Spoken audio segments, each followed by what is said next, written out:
दोस्तों, वैसे तो आपने प्राचीन काल से जुड़ी काफ़ी अद्भुत कहानियों के बारे में देखा व सुना होगा, परंतु क्या आप जानते हैं, प्राचीन काल में एक ऐसा स्थान भी था जो काफ़ी सुंदर व आधुनिक था। इसे स्वयं श्री कृष्ण ने बसाया था। जी हाँ दोस्तों, इस स्थान का नाम था द्वारका। तो चलिए जानते हैं इस नगरी के बारे में और आखिर क्या है इससे जुड़े तथ्य व इतिहास। महाभारत के भीषण युद्ध के बाद श्री कृष्ण अपने राज्य मथुरा लौट गए और राज करने लगे। इसी दौरान जरासंध ने कंस के वध का बदला लेने के लिए मथुरा पर 18 बार आक्रमण किया। अपने यादव कुल को बचाने के लिए श्री कृष्ण एक नई नगरी के निर्माण के बारे में सोचने लगे, जिसे विष्णु के वाहन गरुड़ ने सुझाया था। श्री कृष्ण ने समुद्र देव से जगह देने की प्रार्थना की और समुद्र देव ने उन्हें 12 योजन जमीन दी, जहां विश्वकर्मा की मदद से द्वारका व बेट द्वारका का निर्माण हुआ, जिसका वर्णन हरिवंशा, स्कंद पुराण, विष्णु पुराण, महाभारत व भगवत गीता में भी किया गया है। कहा जाता है कि द्वारका उस समय की सबसे विकसित व अद्भुत नगरी थी, जहां बड़े बड़े दरवाजे, सुंदर बगीचे व झरने थे। शायद बड़े दरवाजों के कारण ही उसका नाम द्वारका पड़ा। इस नगरी का निर्माण सोने, चांदी व कीमती पत्थरों से किया गया था, इसलिए इसे स्वर्ण द्वारका भी कहा जाता था। यहाँ यादव कुल के लोग बहुत ही शांति व सद्भाव के साथ श्री कृष्ण के साथ रह रहे थे। श्री कृष्ण ने द्वारका पर 36 साल राज किया। तो दोस्तों, जो सब कुछ इतना मंगलमय तरीके से हो ही रहा था, लोग प्रेम व सद्भाव के साथ रह रहे थे, तो अचानक ऐसा क्या हुआ कि द्वारका जैसी भव्य नगरी लुप्त हो गई। कहा जाता है कि दुर्योधन समेत 100 पुत्रों की मृत्यु के पश्चात गांधारी ने श्री कृष्ण को शाप दिया था कि जिस प्रकार उसके परिवार का नाश हुआ है, उसी प्रकार श्री कृष्ण के भी कुल का नाश हो जाएगा। गांधारी के अनुसार यदि श्री कृष्ण चाहते तो महाभारत का युद्ध टल सकता था, परंतु श्री कृष्ण ने ऐसा नहीं किया। कुछ ही समय पश्चात द्वारका नगरी में अशुभ घटनाएं घटित होने लगी।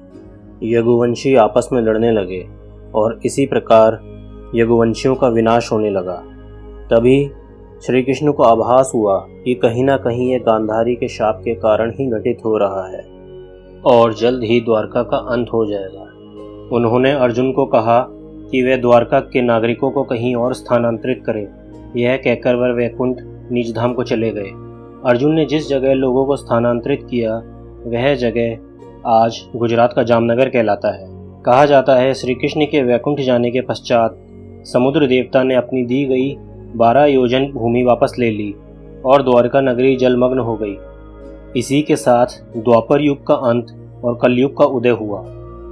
तो दोस्तों, यह था द्वारका का इतिहास। परंतु अब आप जरूर जानना चाहेंगे कि आखिरकार द्वारका नगरी की खोज कब और कैसे हुई और कैसे इतनी विकसित नगरी अदृश्य हो गई। आइए जानते हैं इसकी खोज के बारे में।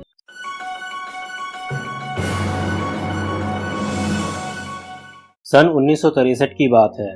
एक बार भारतीय विमान सागर के ऊपर से उड़ रहे थे कि तभी उनकी नज़र कुछ ढांचों पर पड़ी, जो कि देखने में काफ़ी अजीबोगरीब दिख रहे थे। पायलट्स ने इसकी खबर आला अधिकारियों को दी, जिसके पश्चात वहां पुरातत्व वैज्ञानिकों को भेजा गया।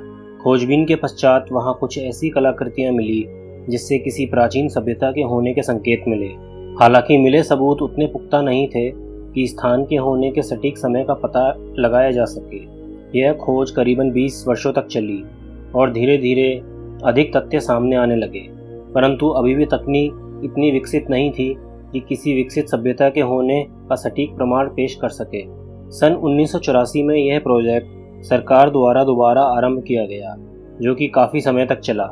सन 2001 में पुरातत्व वैज्ञानिकों ने सोनार व अन्य विकसित तकनीक के जरिए पता किया यहाँ मोहनजोदारो जैसी ही कोई आधुनिक सभ्यता थी जो समुद्र से जुड़ी थी व व्यापार के लिए इसके बंदरगाह का इस्तेमाल किया जाता था।